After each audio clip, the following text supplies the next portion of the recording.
This is David Thomas. He's the president of the MILO Space Science Institute here at ASU. He's done a lot of projects with NASA, huge scientific projects, and his skill set is to be able to scale up projects and manage projects, big projects. So when ASU, and he's a dear friend, so he's not the kind of person that is going to toot his own horn, but thankfully his daughter on Facebook shared about a year ago something she was very proud of in her father. And he had taken on this massive challenge of how do you get people vaccinated quickly? And it was truly a life and death situation.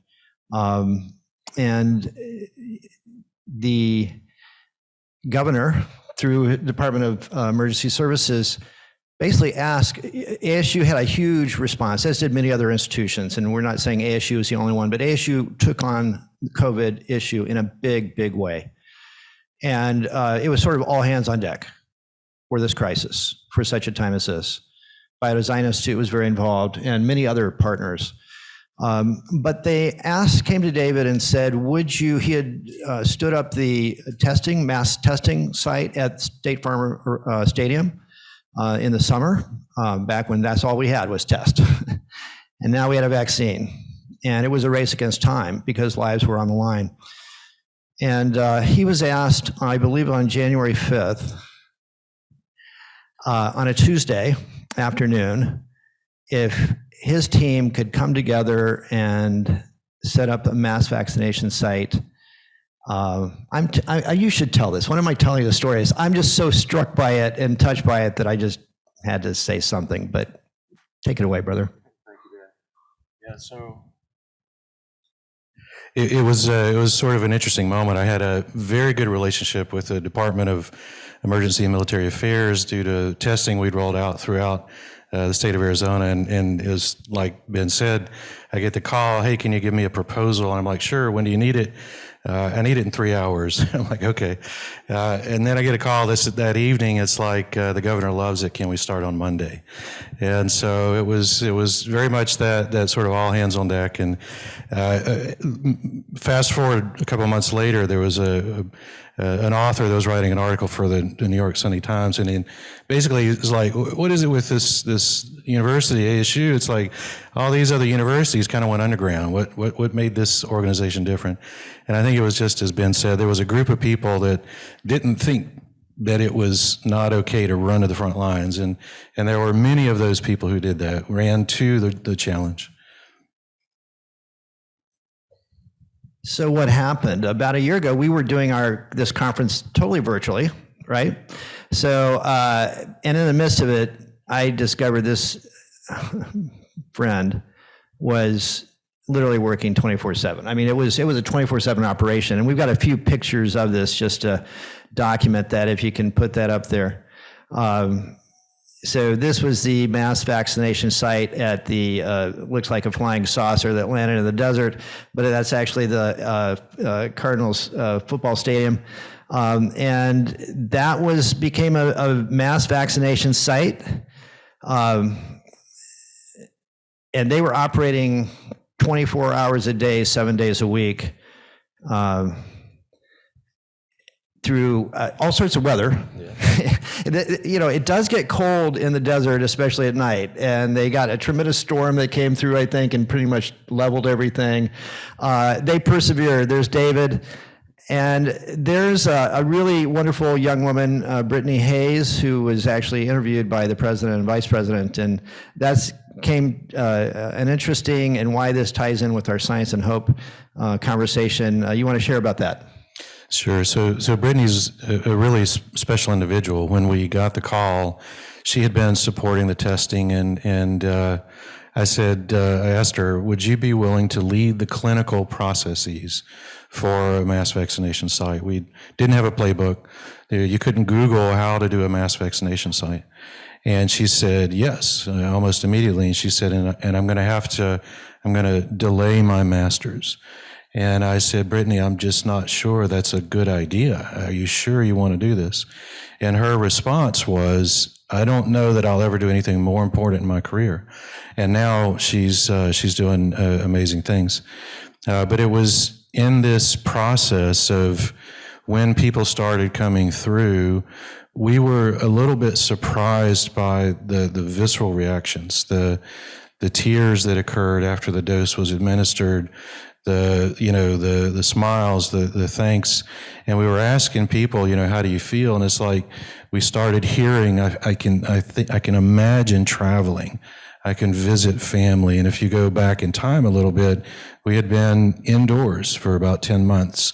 We had just come through the highest number of cases in December that we had experienced so far. And there was this amazing response by this vaccine dose of, I am now able to imagine a different future. I can see myself doing things that I could not see before. And so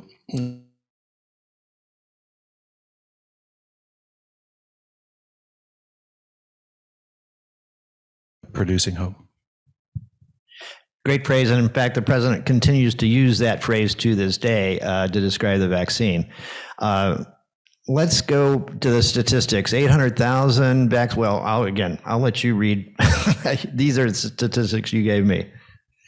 We were, frankly, a little surprised, I think, at the efficiency. At State Farm Stadium, we started bumping up the numbers on a daily basis. And we were regularly doing 10,000 doses a day in a 24-hour period. At the peak, there was about one dose every 7 seconds. And we started getting recognition. We started getting people showing up from the Department of Defense, from other countries. FEMA showed up and said the president would like to do a tour. And over the course of a number of months, we had to move the sites indoors because of the heat in Arizona. And so we moved into the hockey arena, basketball arena. We did a hybrid site in the Southeast Valley. And at the end, 1.3 million doses. That's doses, not necessarily people, but it's got a lot of shots into people's arms. And and amazing things began to happen. We saw the incredible drop in cases and deaths. What do you say about data?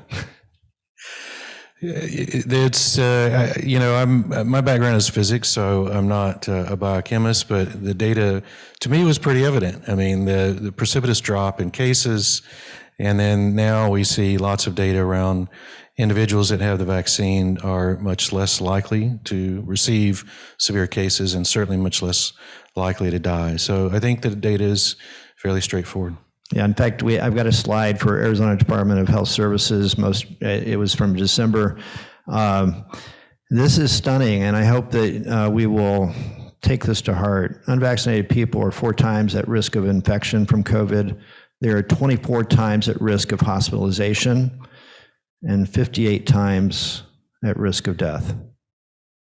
Now, that's from Arizona Department of Health Services. It's consistent with other states and countries. The vaccine is effective. Lives are at stake, and this is a pro-life issue. I'm sure there'll be some people unhappy about that. And so, again, I'm going to go back to the theme of our virtues. Can we disagree, but talk about it in important ways with humility, with wisdom, with peacemaking, and with love? I've got one last slide here. One of the themes that I actually used in the grant, when I wrote the grant, this was sometimes when you read scripture, you read over something, and then suddenly it jumps out at you. Out of Daniel 5, chapter 5, verse 12, says Daniel, and this is the NIV version, so, but I'm actually a fan. Daniel was found to have a keen mind and knowledge and understanding, and also the ability, ... to solve difficult problems.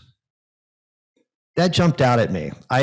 Just reading that moment, I just realized God has given amazing gifts to Daniels and Danielles to solve difficult problems. That is our calling.